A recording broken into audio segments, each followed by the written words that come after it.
खेती से होने वाली कमाई को 1.5 से 2 गुना तक बढ़ाया जा सकता है सिर्फ एक तकनीक के माध्यम से। यानी कि अगर आपकी अभी 1 एकड़ के खेत से आमदनी 50,000 रुपये, तो आप इसे बढ़ाकर 75,000 से लेकर 1 लाख तक कर सकते हैं। कैसे? इंटरक्रॉपिंग और मिक्स्ड फार्मिंग के माध्यम से।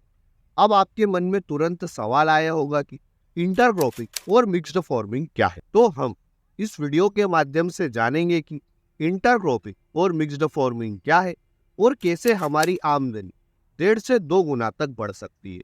साथ ही साथ इस वीडियो के अंत में मैं आपको यह भी बताऊंगा कि हम किन किन फसलों के साथ में मिक्स्ड फार्मिंग और इंटरक्रॉपिंग कर सकते हैं। इसलिए वीडियो को अंत तक जरूर देखें। वीडियो में आगे बढ़ने से पहले जिन भी किसान भाइयों ने अभी तक भी इस वीडियो को लाइक नहीं किया है, तो वे सबसे पहले वीडियो को लाइक करें। चैनल पर नए तो इसे सब्सक्राइब करें। अब हम सबसे पहले समझते हैं कि इंटरक्रॉपिंग और मिक्स्ड फार्मिंग क्या है। जब हम 2 या 2 से अधिक फसलों की बुआई एक साथ एक ही खेत में करते हैं, तो इसे मिक्स्ड फार्मिंग कहते हैं। और जब हम 2 या 2 से अधिक फसलों की बुआई एक साथ एक ही खेत में कर रहे हैं, पर यहाँ पर हम उचित लाइन का ध्यान रखते हैं और किसी एक फिक्स्ड पैटर्न में बुआई करते हैं, तो इसे इंटरक्रॉपिंग कहते हैं। जैसे कि हम गेहूं की फसल के साथ जब सरसों की इंटरक्रॉपिंग करते हैं, तो हम 9:1 का रेशो लेकर चलते हैं। यानी कि अगर गेहूं की हमने 9 लाइन लगाई है, तो 1 लाइन हम सरसों की लगाई। यानी कि इंटरक्रॉपिंग मिक्स्ड फार्मिंग की ही एक एडवांस तकनीक है। अब हम समझते हैं कि इंटरक्रॉपिंग और मिक्स्ड फार्मिंग के क्या क्या फायदे हैं और कैसे हमारी आमदनी 1.5 से 2 गुना तक बढ़ सकती है। इंटरक्रॉपिंग का हमारा पहला फायदा यह है कि हमारी मुख्य फसल की जो सहायक फसल रहती है, वह एक सुरक्षा कवच का काम करती है। साथ ही साथ वह प्लांट इंडिकेटर का भी काम करती है, जिससे हम पता कर सकते हैं कि हमारी मुख्य फसल पर कौन कौन से कीटों का अटैक होने वाला है। जैसे कि हम मिर्च की फसल के साथ में गेंदे की इंटरक्रॉपिंग करते हैं, तो गेंदे की फसल पर जिन कीटों का अटैक हमें पहले देखने को मिलेगा, उन्हीं कीटों का अटैक कुछ समय के बाद में हमारी मिर्च की फसल पर देखने को मिलेगा। इंटरक्रॉपिंग का दूसरा फायदा यह है कि हम हमारे खेत का 100% यूटिलाइजेशन करते हैं। यानी कि हम जो हमारे खेत में खाली पड़ी जगह रहती है, उसकी पूरी तरह से उपयोग में लेते हैं और इस तरह से हम हमारे खेत का 100% यूटिलाइजेशन करते हैं। इंटरक्रॉपिंग का तीसरा फायदा यह है कि हमारे खेत में खरपतवार नियंत्रण में रहते हैं, क्योंकि हम खाली पड़ी जगह पर इंटरक्रॉपिंग करते हैं। तो इस तरह से खाली पड़ी जगह पर फसल उगती है, तो खरपतवार को उगने की जगह नहीं मिलती है।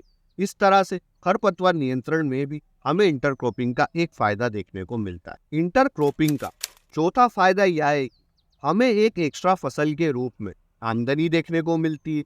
साथ ही साथ हमारे पानी, समय और खाद की बचत होती है।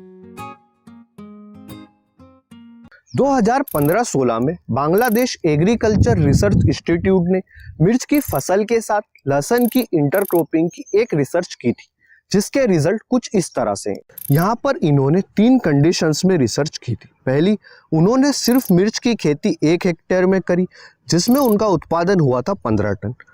दूसरी कंडीशन, उन्होंने मिर्च की 2 रो के बीच में 1 रो लहसुन की लगाई, जिसमें मिर्च से उत्पादन हुआ 14 टन व लहसुन से उत्पादन हुआ 6 टन। तीसरी कंडीशन, उन्होंने मिर्च की 2 रो के बीच में 2 रो लहसुन की लगाई, जिसमें मिर्च से उत्पादन हुआ 13 टन व लहसुन से हुआ 4 टन। इस 2 साल की रिसर्च का निष्कर्ष यह निकलता है कि अगर हम मिर्च की फसल के साथ लहसुन की फसल की इंटरक्रॉपिंग करते हैं, तो लहसुन की फसल के कारण हमारी मिर्च की फसल के उत्पादन पर किसी तरह का कोई फर्क नहीं पड़ेगा। हमारा उत्पादन उतना ही होगा जितना केवल मिर्च की फसल से होता है। साथ ही इंटरक्रॉपिंग से हमें लहसुन की फसल से भी उत्पादन मिलता है, यानी हमारा ओवरऑल प्रोडक्शन बढ़ेगा। इन दोनों इंटरक्रॉपिंग सिस्टम में सबसे अच्छे रिजल्ट मिर्च की 2 रो के बीच में 1 रो लहसुन की लगाई थी उस पर मिलते हैं। तो आप इंटरक्रॉपिंग के इस सिस्टम का उपयोग करें। 2015-16 में की गई रिसर्च से हमारी आमदनी पर क्या इफेक्ट पड़ता है, इसको कुछ इस तरह से समझते हैं। अगर हम मिर्च का 25 रुपये किलो भाव लेते हैं व लहसुन का 5,000 रुपये क्विंटल, तो पहली कंडीशन में हम 1 हेक्टेयर से मिर्च की खेती से आमदनी होगी 3,75,000 रुपये। दूसरी कंडीशन, मिर्च की 2 रो के बीच में 1 रो लहसुन की लेते हैं तो हमारी मिर्च से आमदनी होगी 3,50,000 रुपये व लहसुन से आमदनी होगी 3 लाख। इस तरह इन दोनों फसलों से आमदनी होगी 6,50,000 रुपये। आप इन दोनों कंडीशंस की तुलना कर सकते हैं। अब हम जानते हैं कि इंटरक्रॉपिंग किस तरह से की जाती है। इंटरक्रॉपिंग में जनरली हम 2 तरह की फसलों का चुनाव करते हैं। पहली हमारी मुख्य फसल रहती है और दूसरी हमारी सहायक फसल रहती है। साथ ही साथ हम 2 बातों का भी ध्यान रखते हैं। पहला, दोनों फसलें एक ही प्रजाति की नहीं होनी चाहिए और दूसरा यह ध्यान रखते हैं कि एक फसल की छाया दूसरी फसल की छाया पर नहीं आनी चाहिए। यानी कि हमारी दोनों फसलों को सूर्य का प्रकाश अच्छी तरह से मिलना चाहिए। जैसे कि अगर आप 2 फसलों की बुआई कर रहे हैं तो एक फसल आप दलहनी कुल की ले सकते हैं और दूसरी फसल आप अदलहनी कुल की ले सकते हैं।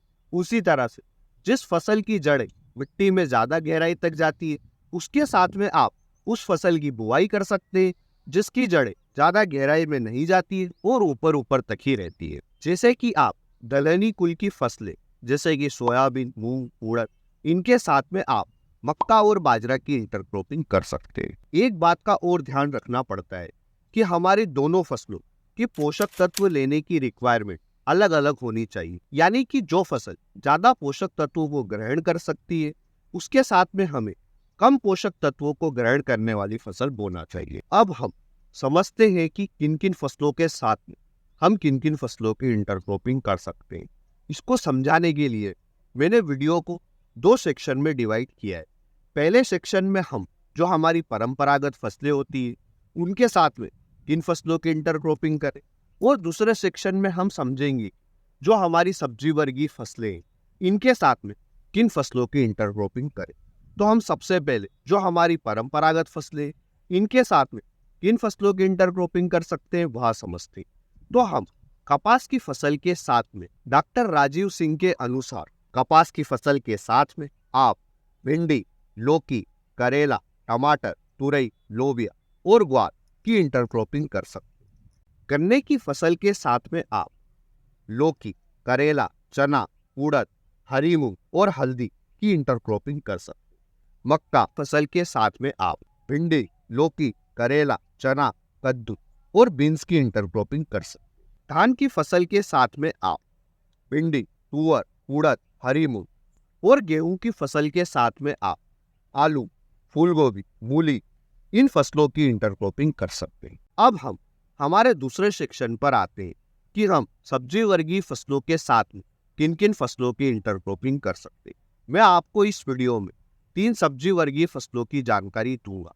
जैसे कि मिर्च की फसल के साथ में हम किन फसलों की इंटरक्रॉपिंग कर सकते हैं, टमाटर की फसल के साथ किन फसलों की इंटरक्रॉपिंग करें और हमारी फूल गोभी और पत्ता गोभी की फसल के साथ किन फसलों की इंटरक्रॉपिंग करें। तो मिर्च की फसल के साथ में आप प्याज, लहसुन, गेंदा, गाजर, धनिया, टमाटर इन फसलों की इंटरक्रॉपिंग कर सकते हैं। मिर्च की फसल के साथ में इन फसलों की इंटरक्रॉपिंग किस तरह से करें इस पर आप डिटेल में हमारे चैनल पर एक वीडियो देखने को मिलेगा जिसे आप हमारे चैनल पर जाकर देख सकते हैं। टमाटर की फसल के साथ में हम मिर्च, गेंदा, मूली, गाजर, फूलगोभी, पत्ता गोभी, खीरा इन फसलों की इंटरक्रॉपिंग कर सकते हैं।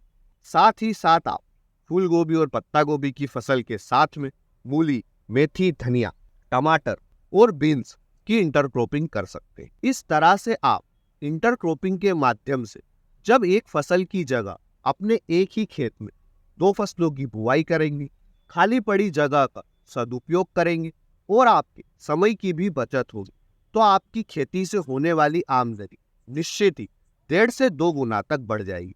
तो जो भी किसान भाई पहले से इंटरक्रॉपिंग करते आए हैं तो वे हमें कमेंट सेक्शन में जरूर जानकारी दें कि वे किन फसलों के साथ में किन फसलों की इंटरक्रॉपिंग कर सकते हैं। इससे हमारी और अन्य किसान भाइयों की काफी ज्यादा मदद होती है। साथ ही साथ जिन भी किसान भाइयों को यह वीडियो अच्छा लगा है तो वह इस वीडियो को लाइक जरूर करें और हम इस वीडियो के ऊपर 1000 लाइक्स का टारगेट लेकर चलते हैं। तो फटाफट से लाइक करके टारगेट कंप्लीट करें। चैनल पर नए तो इसे सब्सक्राइब करें धन्यवाद किसान भाइयों। जय जवान जय किसान।